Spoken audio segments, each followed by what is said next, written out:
마음 톡톡 충전소. 코로나19 속에서 발생하는 다양한 법적 문제를 소개하고 구체적인 사례와 상담을 통해 알기 쉽게 법률 정보를 제공해드리는 법률 돋보기 시간입니다. 자, 오늘도 역시 법무법인 강남의 조성호 변호사님 나오셨습니다. 반갑습니다. 예, 안녕하세요. 조성호 변호사입니다. 예. 네, 변호사님 지난 한 주 동안 어떻게 지내셨어요? 그래서 갑자기 날이 추워져가지고 조금 쌀쌀해서 감기 걸리지 않을까 조심했는데 다행히 아직 감기는 안 걸렸습니다. 맞아요. 요즘 정말 건강관리 잘하셔야 합니다. 지난주 방송 보시고 많은 분들이 몰랐던 법률 정보를 알게 됐다. 정말 큰 도움이 됐다 하셨는데 사실 진짜 주변에서 봐도 막상 법적으로 문제가 생기면 전문가를 찾아간다는 게 쉽지만은 않거든요. 하지만 비전문가들에게 조언을 구하는 것보다 변호사 같은 전문가들의 조언을 받아서 해결하는 걸 주저하거나 걱정할 필요는 없을 것 같아요. 그렇죠? 예, 그러셔야죠. 지금 저희 변호사들이 요새 많이 있고 그다음에 공익 활동하는 변호사들도 많이 있기 때문에 주변에 변호사 찾으시면 무료로도 가능하고 아주 싼 값으로 상담이 가능하시니까 뭐 변호사 찾는 걸 걱정하지 마시고요. 다만 제가 이제 변호사 없이 혹은 변호사가 있다고 하더라도 뭐 법률 절차나 이런 부분에 대해서 오늘 말씀드리려고 합니다. 오늘 법률 돋보기 시간에 어떤 이야기가 준비되어 있는 건가요? 제가 오늘 이 시간에는 간단히 고소를 했을 때 먼저 알려드리도록 하겠습니다. 우리가 고소인이 됐을 때 어디에 고소를 하고 누구를 고소를 하고 어떻게 조사를 받고 나중에 재판은 어떻게 진행되는지 이런 것들에 대해서 설명을 해드리도록 하겠습니다. 네, 정말 현실적으로 우리에게 큰 도움이 될 것 같은 내용이네요. 그럼 바로 이 고소인의 경우 우리가 고소 절차가 어떻게 되는지 좀 자세히 짚어주시면 감사하겠습니다. 예, 조금 먼저 고소인에 대해서 말씀드리겠습니다. 일반적으로 고소, 고발이 이제 혼동돼서 쓰여요. 사회에서는. 근데 차이가 있어요. 고소인은 간단히 얘기하면 내가 피해자일 때는 고소인이 되는 거고 고발은 제3자. 내가 피해자가 아니에요. 저쪽에서 누군가 맞고 있어. 누가 때리는 걸 봤어. 혹은 다른 범죄 행위가 일어나는 걸 봤어. 그럴 때 고발하는 게 고발인입니다. 그러니까 그렇군요. 고소인과 고발인이 차이가 있고요. 고소인이 됐을 때 제일 먼저 고소장 쓰는 건 그런 거예요. 고소장을 써야 돼요. 경찰서나 이제 검찰에 갈 때. 그럼 어떤 사건을 고소하고 그런 부분에 있어서 자, 이렇게 얘기할게요. 내가 누가 어디에 투자하라고 해서 돈을 빌려줬어요. 빌려줬다기보다는 투자를 했어요. 근데 알고 보니 거기에 돈이 쓰이지 않았어요. 그리고 그 사람 연락도 안 돼. 그럼 어떻게 해야 돼요? 고소를 하러 갑니다. 네. 당장 경찰서를 막 달려가죠. 근데 이제 보통 그런 일이 당하고 나면 너무 다급해가지고 흥분해가지고 그냥 막 쏟아내요. 경찰서나 이제 가셔가지고 그러시면 이제 경찰이나 검찰이 사건이 아주 많거든요. 네. 그러니까 나는 억울하지만 그분은 수사관의 입장에서 볼 때는 이거 뭐 그 중에 하나일 뿐이에요. 그래서 수사관을 굉장히 편하게 해주셔야 돼요. 수사관의 입장에서. 그리고 억울하다는 걸 입증을 하셔야 되고.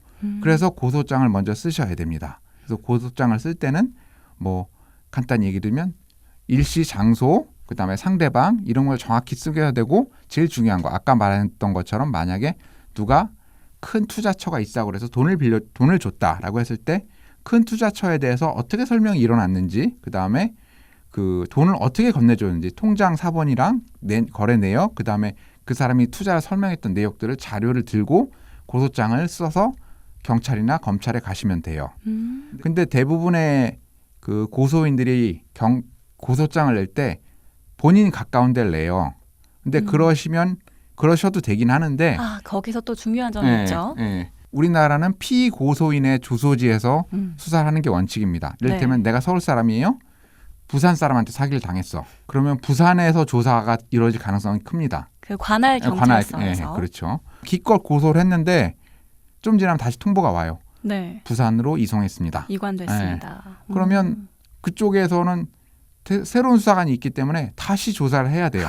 되게 번거로워요. 근데 상대방의 주소를 모르시면 어쩔 수 없어요. 그런 걸 하셔야 되는데 다만 염두에 두시고 그래야 더 빨리 고소가 되겠죠. 왜냐하면 경찰서에 고소한 다음에 서류가 다시 부산으로 넘어가는데 보통 한두 달 이상 걸립니다. 그럼 미뤄지겠죠. 네. 그렇게 되기 때문에 빨리 하시려면 피고소인의 주소지에 가서 조사를 하시는 게 제일 좋고요. 그럼 이제 경찰이 부릅니다. 경찰이 와요.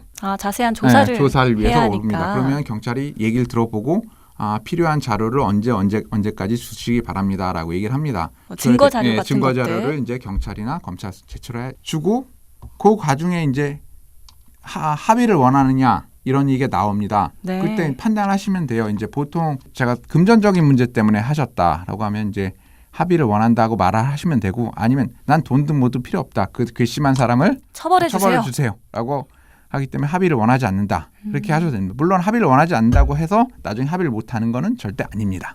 자, 근데 내가 고소를 했다고 해서 백발백중으로 그 사람이 재판을 받아서 처벌이 되는 건 아니에요. 내가 고소를 열심히 했어요. 네. 그런데 기소가 이제, 되지 않는 기소가 되지 경우가. 않는 경우도 있습니다. 오. 실제적으로 더 많아요. 우리나라의 경우에는.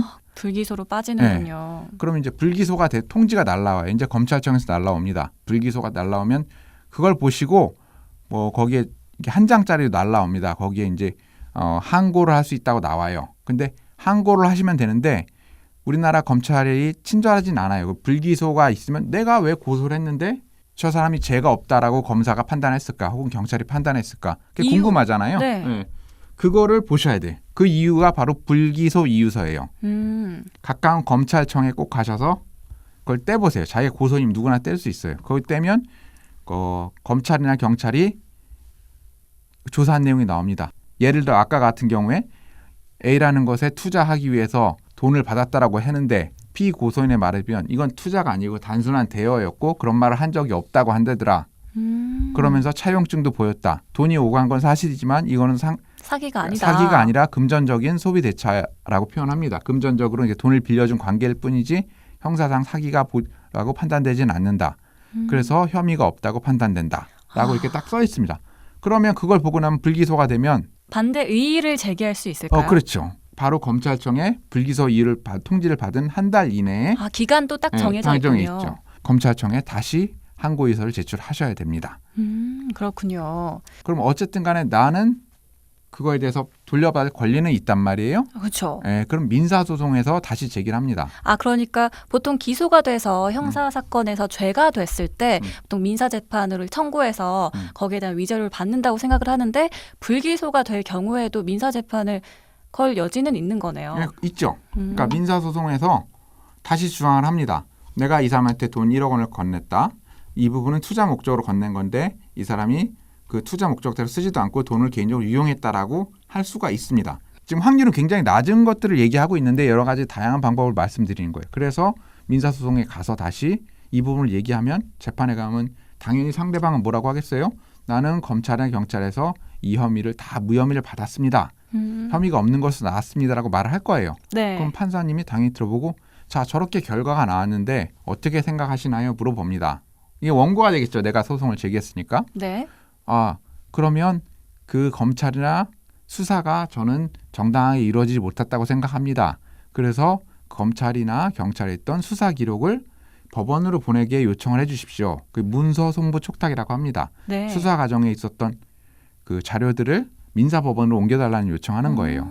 그걸 보고 검사가 이렇게 판단했다. 경찰이 이렇게 해서 투자가 아니라 대여라고 했는데 봐라 이런 부분을 보면 투자가 아니겠냐. 이런 부분은 검사가 오판을 한 거다. 그러니까 이것에 대해서 다시 사기로 판단을 해주세요. 사기도 민법상에도 사기는 불법행위로 인한 손해배상이라는 요건이 있기 때문에 가능합니다. 네. 근데 이제 물론 쉽지는 않겠죠. 거기에서 새로운 증거를 찾아내는 방법은 굉장히 어렵겠지만 그래도 억울하시다면 그렇게 해서 밝히는 방법도 있습니다. 맞아요. 이런 방법들 얘기해 주신 게 정말 우리에게 도움이 되는 게 사실 뭐 확률은 극히 낮을지라도 내 권리를 찾는 것, 내 권리를 행사하고 내 주장을 딱 선보이는 게 이런 방법들은 알지 못하면 모르는 거거든요. 그렇죠? 예. 힘들고. 네, 그리고 변호사님 예. 기소가 된 경우에도 다 법정에 서는 게 아니잖아요.